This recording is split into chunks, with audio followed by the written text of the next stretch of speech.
Let's get into it.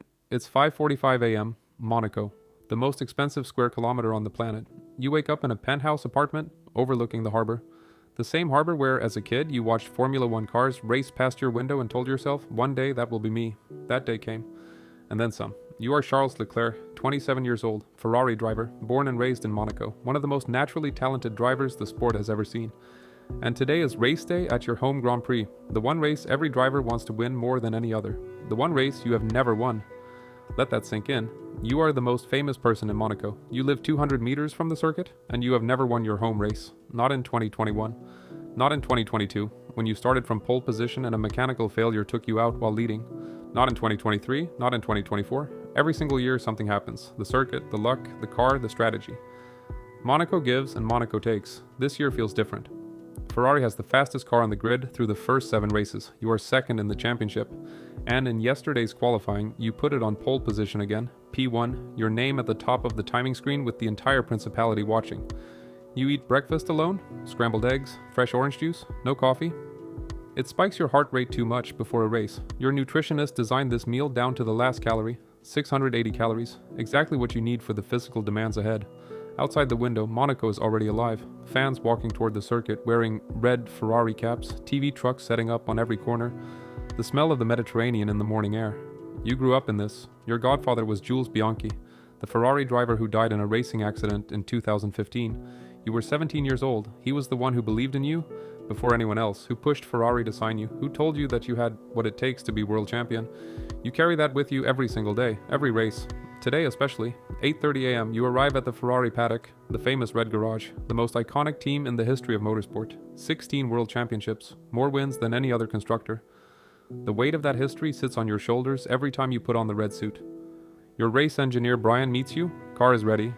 We need to talk strategy. You already know what he's going to say. Qualify on pole, lead from the front. Don't make a mistake. Protect the tires. Win. Simple in theory. Impossible in practice. The data meeting lasts 45 minutes.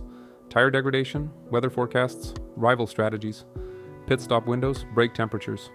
Every variable calculated and recalculated. Then your engineer pulls up your sector times from qualifying. You were 0.3 seconds faster than anyone in Sector 1, the part of the circuit near your apartment. The part you drove on your bicycle as a child. You look at the data and feel something you rarely let yourself feel before a race. Confidence. 11 a.m. driver parade. You climb onto the truck alongside the other 19 drivers. Verstappen stares forward expressionless. Hamilton gives a small smile. The crowds are 10 deep on both sides, red everywhere, your name on banners, children holding signs. A woman crying simply from seeing you drive past. You grew up 3 streets from here. These are the people who watched you go karting at age 10, who celebrated when Ferrari signed you, who cried with you in 2022 when the mechanical failure took away what should have been your greatest victory. You wave, you smile, but inside you are already in the car, already racing. 1:30 p.m. formation lap. The V6 turbo hybrid fires up behind your head, 1,000 horsepower compressed into a machine the size of a bathtub. You feel it in your chest, in your bones. In the part of your brain trained since age 3 to respond to speed, P1 on the grid. You close your eyes for exactly 4 seconds. Personal ritual. You see the lap in your mind? The commitment at Massenet, the patience at the casino hairpin, the bravery at the tunnel exit. You open your eyes. 5 red lights. 1, 2, 3, 4, 5. Your heart rate hits 155 beats per minute. Your hands are completely still. This is what separates elite from everyone else. The ability to be completely calm in the most intense moment. Lights out. Perfect launch. Into Saint-Devote first and clean. You are P1 and pulling away. By lap 5, you have a 3-second gap to Verstappen. The Ferrari is working perfectly. Tires in their window. Car planted through every corner. Lap 15. Tires looking good, Charles. We are green across the board. Keep pushing. Lap 23. Everything changes. Safety car. An incident at the swimming pool chicane. Your 8-second lead disappears instantly. Verstappen is right behind you.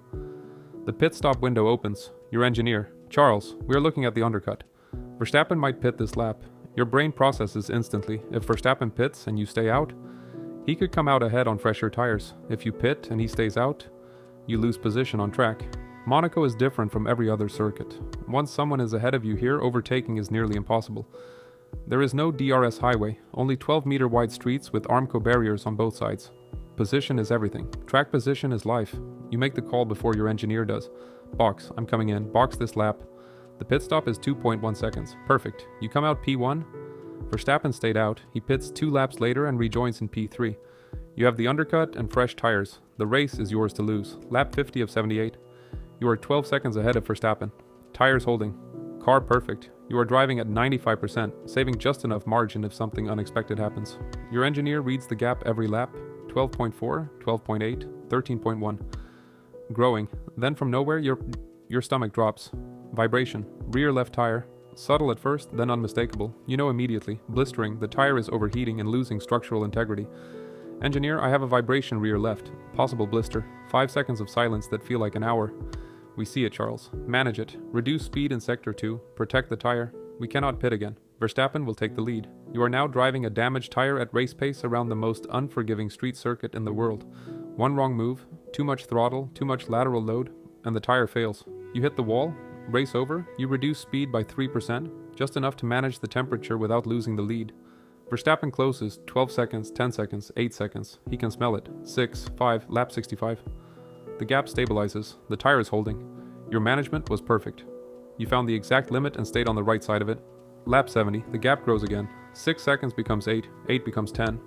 The tire survived, you survived. Lap 78, final lap. You have done this in your mind 1,000 times. Saint-Devote, clean. Massenet, clean. Casino, clean. Mirabeau, clean. Portier, clean. Tunnel, 280 kilometers per hour, clean. Nouvelle Chicane, clean. Tabac, clean. Swimming pool, clean. Rascasse, clean. Anthony Nogues, clean. Checkered flag.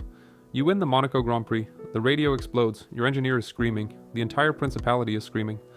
You do your cool-down lap with your fist out of the cockpit, punching the air.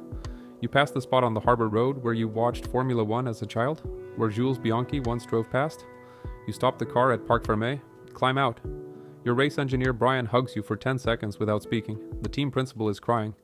Then the emotion arrives, not gradually, all at once. You remove your helmet and the noise of Monaco hits you. 200,000 people making the sound of one enormous voice. You look up at the apartment buildings overlooking the circuit, at the balconies, at the harbor, at the sky above the Mediterranean, and you think of Jules. The podium ceremony is unlike anything you have experienced. This is not just a victory, this is the end of 6 years of near misses, of mechanical failures, of strategy calls that went wrong, of Monaco taking and finally, giving back. The anthem plays, the champagne explodes. You stand on the top step and allow yourself, for exactly 1 minute, to feel it completely. Every karting race at age 7, every sacrifice your family made, every test session, every race you lost, every moment of doubt, every conversation with Jules that lives in your memory, all of it led here. You leave the circuit at 9 p.m., walk home through streets still packed with fans. 3 minutes from the podium to your front door, the most surreal commute in sports. You sit on your apartment balcony overlooking the harbor. The yachts are lit up. The circuit is being dismantled already. In 48 hours, there will be no trace the greatest race in the world happened here.